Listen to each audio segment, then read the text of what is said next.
Can you bring a defamation action against an online search engine? This was the question the High Court was faced with in the case of Trkulja and Google LLC. It all began in 2004 when Milorad Michael Trkulja was shot at a restaurant in Melbourne. At the time, the Melbourne underworld killings were happening, and media reports on Trkulja's shooting referenced the killings.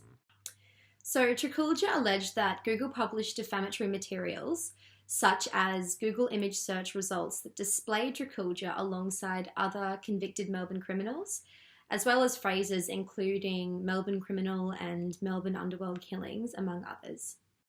He also referenced web pages that contained alleged defamatory statements and predictions generated by Google's autocomplete function that were also alleged to be defamatory. Google's autocomplete function is powered by a predictive search algorithm which uses popular searches to predict a search term. Ultimately, it was alleged by Trkulja that the published material conveyed imputations that he is a hardened and serious criminal. The litigation history is as follows. So in 2012, Trkulja sued Google for defamation in the Supreme Court of Victoria and successfully argued that Google engaged in defamatory conduct in the publication of materials throughout 2009. Later in 2012, Trkulja requested that publications differing from material considered in the 2012 litigation, including certain images and autocomplete search predictions, be removed. By 2013, Google had failed to remove all of the requested images, and so Trkulja subsequently brought another defamation action against Google in 2015, which was successful. However, Google appealed the decision made by the Supreme Court, and the Court of Appeal allowed the application, holding that Trkulja would have no real prospect of success.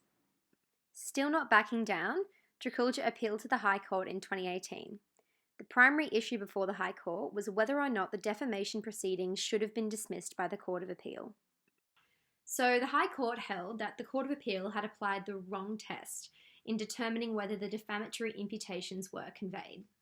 The High Court clarified that the test of capacity of a published matter to defame is whether any of the search results complained of are capable of conveying any of the defamatory imputations alleged, not whether any of the defamatory imputations which are pleaded are arguably conveyed, as was applied by the Court of Appeal.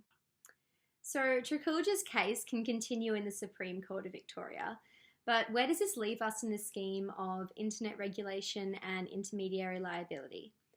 Now that search results can lead to defamatory insinuations, search engines will need to change the way that they monitor activity or perhaps even alter algorithmic function which enables autocomplete predictions.